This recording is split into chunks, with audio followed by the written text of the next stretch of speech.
Whether you're 18, 80, or anything in between, if you have a good idea and make smart decisions, you can make millions, and you can do it fast.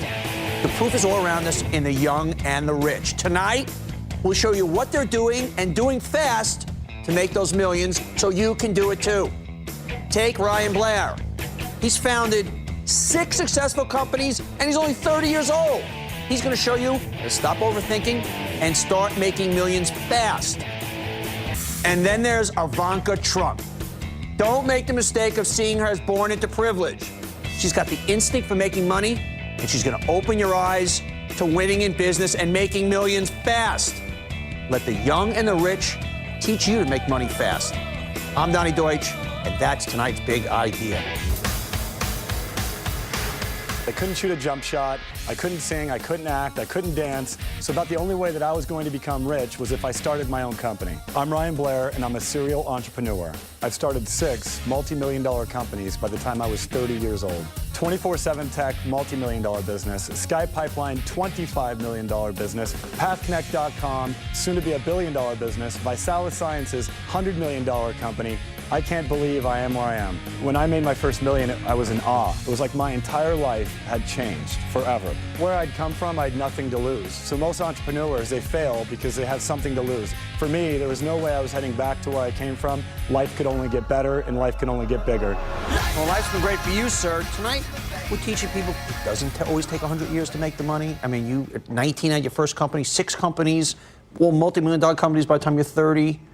How'd you figure it out? Where did this drive come from? Well, you know, first there's a misconception here. It's been 10 years of, 17 hours a day, 7 days a week. No shortcuts. So career-wise, I've probably done more work than most people that are 50, 60 years old. So there is no shortcut. Now, I'm lucky that I had the right mentorship, people to teach me things that, that you can't just find in business school. But growing up, you had anything but mentorship. No. Take me to life as a kid. Your story is a rough one. Yeah, I was raised by a single mother. Tragedy struck my family when my father got addicted to drugs. He was a middle-class, successful person. So I started out with a decent lifestyle, and then we lost everything. Went to, in and out of the streets, in and out of foster care facilities.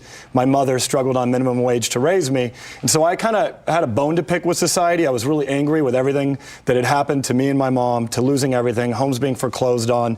I lost everything and then found myself in a position where I had nothing to lose. What does it feel like as a 9-year-old, 11-year-old kid? They're foreclosing your home. You see your mom working minimum wage. You're being put in for any particular moment you remember where you go, this is I am never going to feel this again. There's one. My mom and I had fled from my dad because he was in bad shape, and we were court ordered to flee. Otherwise, I'd be taken to foster care forever. And we moved all of our stuff into this new home, and I was so excited. It was a 1-bedroom home in a bad neighborhood, and we offloaded all of our goods. And then we went back for a second trip to get the rest of our stuff. And the people in the neighborhood saw us moving in, and they robbed us of everything. And when I walked into the home and saw that my prized possessions, everything that I had as a kid that I loved and adored, was taken from me, clothing, everything. I mean, I had nothing. And we called the police, and the police showed up, and they said, Ryan, you don't want to report this crime, because those people in the park will know you reported it, and they'll come back for vengeance. That was when I knew I was in a whole new world. How old were you at this point? I was about 13. I was about 13. When I saw the look on the police officer's face and he said, I really feel bad for this kid, that was when when I understood that it was different, that what I had was a lot worse than what a lot of other people had.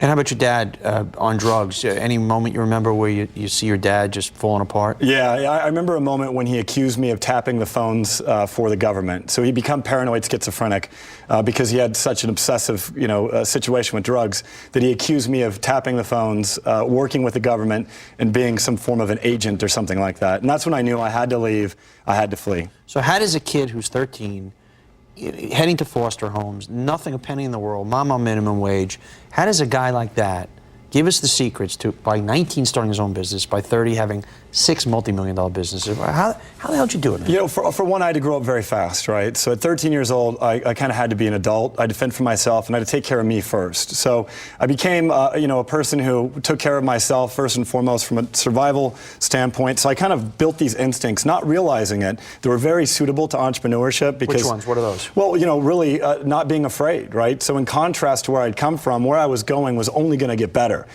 So I was never going to go back to the bad neighborhood. I was never going to go back to a one-bedroom shack in the middle of a, gang-ridden territory. I'd never go back there. So starting a business was real easy. It was risky, though. I left a job, a career where I was making close to $100,000 a year. I was 19 years old, and I said, I'm going to risk everything. How will you take me to that math? Once again, you're a kid in the ghetto. You're a kid with nothing. You're foster homes. How do you make $100,000 a year at 19 years old? It's an interesting story. I was in youth camp, and I found in preparation for coming on the show here, I found a letter that I wrote to my mom in camp saying, I'm going to do better. I'm going to get my life. I'm going to make you proud one day. And today, I started playing with computers, and I really think I want to do something in the industry or in the field of computers. It wasn't that quite articulate, but I have that letter, that moment. I didn't realize it at the time. I didn't even realize it. I was about 14 years old. I was in camp for over a month, and I remember I really was fascinated by computers. And at the time, if you recall, in the .com 1.0 era, anyone who had skills with regard to computers, there were talent that was high in demand, and we were making absurd amounts of money. So I would get,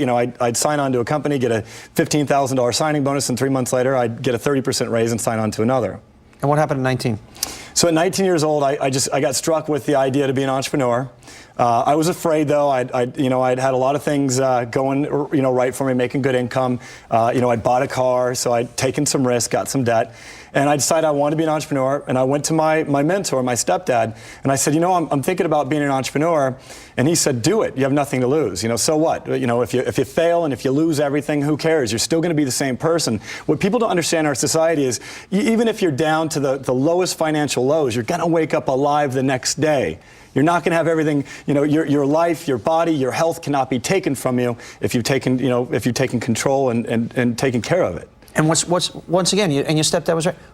So what? Yeah. But what? You lose. You still got and then you put one foot in front of the next day. But now also. Everybody else in the world lined up to tell me don't do it, right? Do, man. Because everybody, it's the old they said, right? They said that entrepreneurship doesn't work, or they said the industry you're getting into is difficult. So don't listen to these people that are telling you advice unless they're qualified to give it. People who have done it, who have lived it, and then listen keenly. What's your formula? What's the Ryan formula for? You want the big bucks? Obviously, you're going to have to work your hard, kill yourself. But here are the speed tips. Self-assessment. So know where you're weak, surround yourself with people that are going to strengthen your weaknesses. I mean, I've got the best staff in the world. So my companies are so successful is because of the management team that we've assembled and the been able to fill the gaps on so that I could really power on my strengths and work on my strengths. So surround yourself with the right people. And as an entrepreneur, now that we have some capital, I can afford to hire these great minds. Prior to that, what I did is I gave them equity in my businesses and I got them to sit on my board. People like yourself, I'd ask, join me on my board, teach me how to become a successful entrepreneur, tell me what I need to know. Be a student every day. Ryan Blair, guy who's making it big and making it fast, and a hell of a dresser. Thanks. Serial entrepreneur and founder of 6 companies by the time he's 30, each one making millions. More big ideas. Next, some people just weren't made to punch a time clock.